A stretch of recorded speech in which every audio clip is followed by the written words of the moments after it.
వైఎస్ఆర్సీపీ పార్టీలో అసలు main big boss ఎవరు, ఇదంతా వెనుక ఉండి ఎవరు నడిపిస్తూ ఉన్నారు అనే విషయాలు అయితే తెలుసుకుందాం. దీని గురించి అయితే మాట్లాడేందుకు ప్రస్తుతం మనతో పాటు సీనియర్ జర్నలిస్ట్ సిఎస్ రావు గారు ఉన్నారు. నమస్తే అండి. నమస్తే సార్, వైఎస్ఆర్సీపీ పార్టీలో అసలు మెయిన్ బిగ్ బాస్ ఎవరు, ఇదంతా వెనుక ఉండి ఎవరు నడిపిస్తూ ఉన్నారు?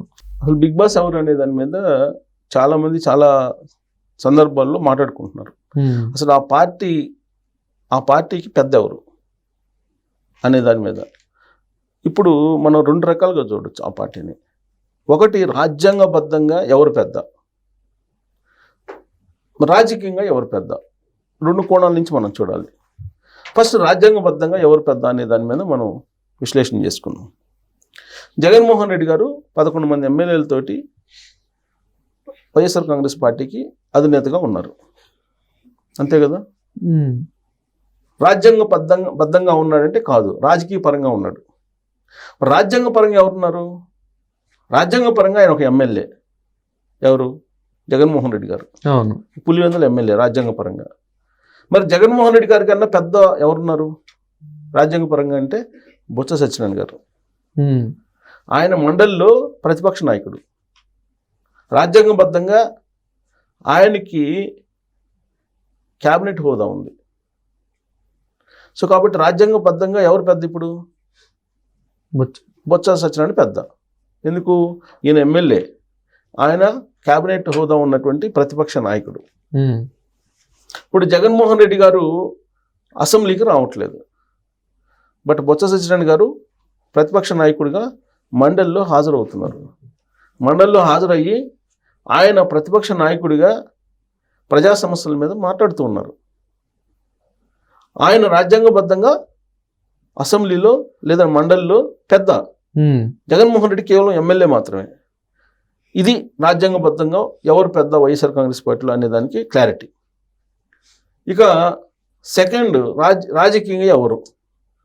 రాజకీయంగా ఎవరు అని అంటే వైఎస్ఆర్ కాంగ్రెస్ పార్టీ అధినేతగా జగన్మోహన్ రెడ్డి గారు అనేది సంస్థాగత ఎన్నికలు, ఆ ఎన్నికల నేపథ్యంలో ప్లేనరీలో ఎంపిక, ఇవన్నీ మనం గనక గుర్తు చేసుకుంటే జగన్మోహన్ రెడ్డి వైఎస్ఆర్ కాంగ్రెస్ పార్టీకి పెద్ద అని చెప్పి అంటారు. కానీ ఈ మధ్యకాలంలో జరిగిన కొన్ని పరిణామాలు తీస్తే అసలు వైఎస్ఆర్ కాంగ్రెస్ పార్టీకి కూడా పెద్ద ఆయన కాదేమో అనేటువంటి భావన కలుగుతుంది.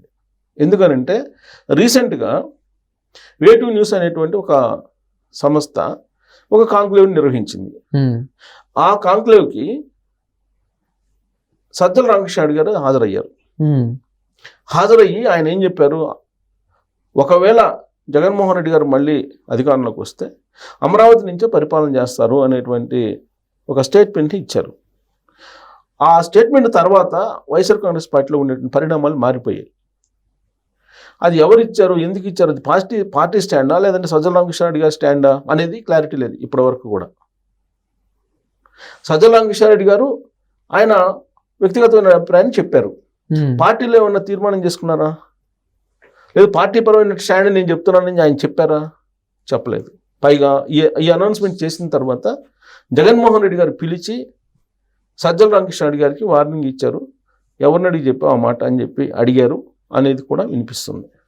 ఎందుకంటే జగన్మోహన్ రెడ్డి గారు ఎట్టి పరిస్థితుల్లో కూడా అమరావతిని ఆంధ్రప్రదేశ్కి ఏకైక రాజధానిగా ఒప్పుకునేటువంటి అవకాశాలే ఉండకపోవచ్చు.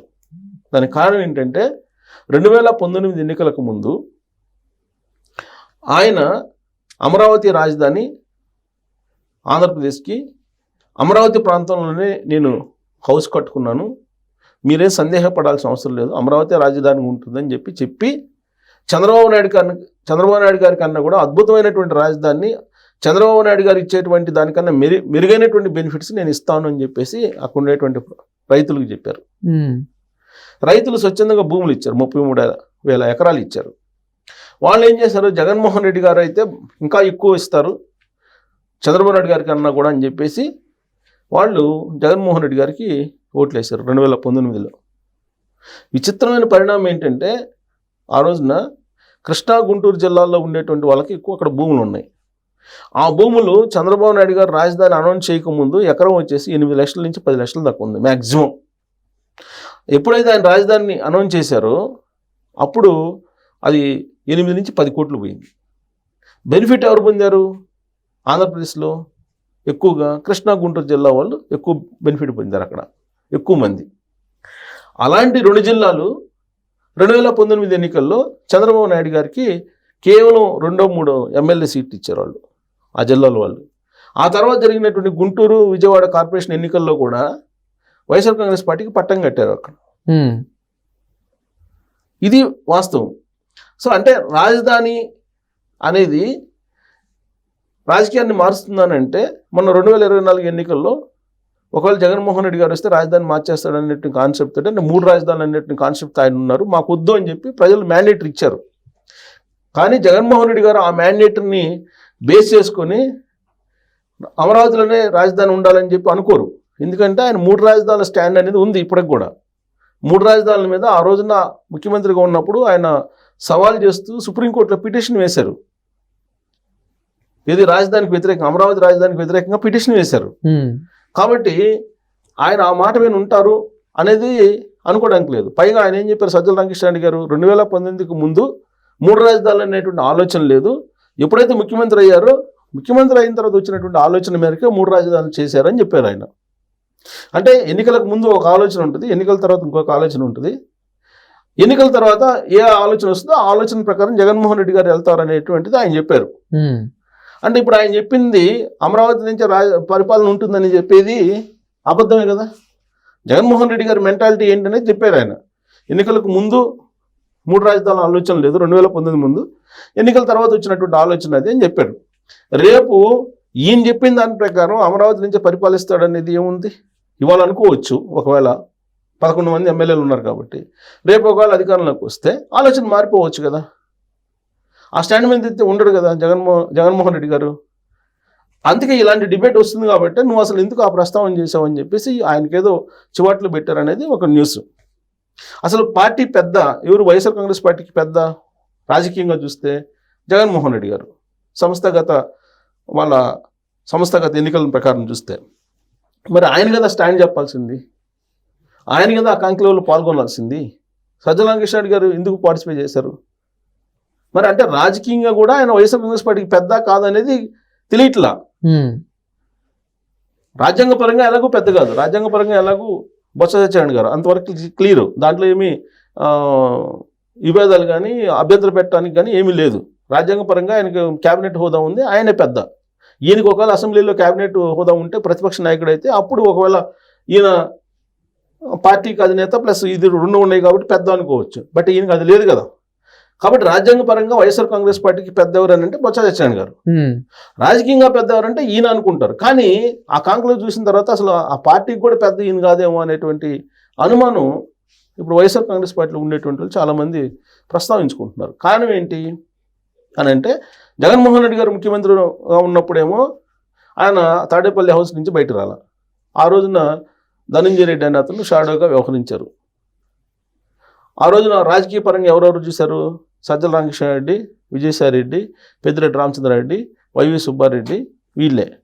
ఈ 4 రాజకీయంగా నిర్ణయాలు తీసుకునేవాళ్ళు. జగన్మోహన్ రెడ్డి గారు పట్టించుకునేవాళ్ళు కాదు. వాళ్ళు వచ్చి లోపల ఏం మాట్లాడుకుంటారో ఏమో ఎవరికి తెలియదు. ప్రజలకు తెలిసింది ఎవరు? వీళ్ళు 4. జగన్మోహన్ రెడ్డి గారు తాడేపల్లి హౌస్ నుంచి బయటకు రాడు అనేది అందరికీ అర్థమైపోయింది. సో ఇప్పుడు కూడా పార్టీని అప్పచెప్పాడు సజ్జల రామకృష్ణారెడ్డి గారికి అనేటువంటి టాక్ వస్తుంది. సో వైఎస్ఆర్ కాంగ్రెస్ పార్టీలో పెద్ద ఎవరు అనేది ఇప్పటికీ చర్చ నడుస్తుంది. అసలు పెద్ద ఎవరు అనేది వాళ్ళు ముందు క్యాడర్కి ప్రజలకి సమాధానం చెప్పాలి, ఒక క్లారిటీ ఇవ్వాలి వాళ్ళు. అసలు అంటే నేను చెప్తేనే పార్టీ స్టాండు అని చెప్పాలి. లేదంటే అమ్మటి రాంబాబు గారు ఒకటి చెప్తారు, సజ్జల రామకృష్ణ గారు ఒకటి చెప్తారు, గుడివాడ అమర్నాథ్ ఒకటి చెప్తాడు, పెద్దిరెడ్డి రామచంద్రరెడ్డి ఇంకోటి చెప్తారు, వైవి సుబ్బారెడ్డి ఇంకోటి చెప్తారు, రకరకాలుగా చెప్తారు, రోజా గారు ఇంకోటి చెప్తారు. అసలు పార్టీ స్టాండ్ ఏందనేది ఎవరు చెప్పట్లా ఇప్పటివరకు.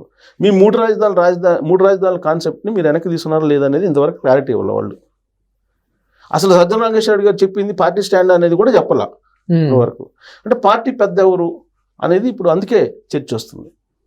Thank you sir. Thank you.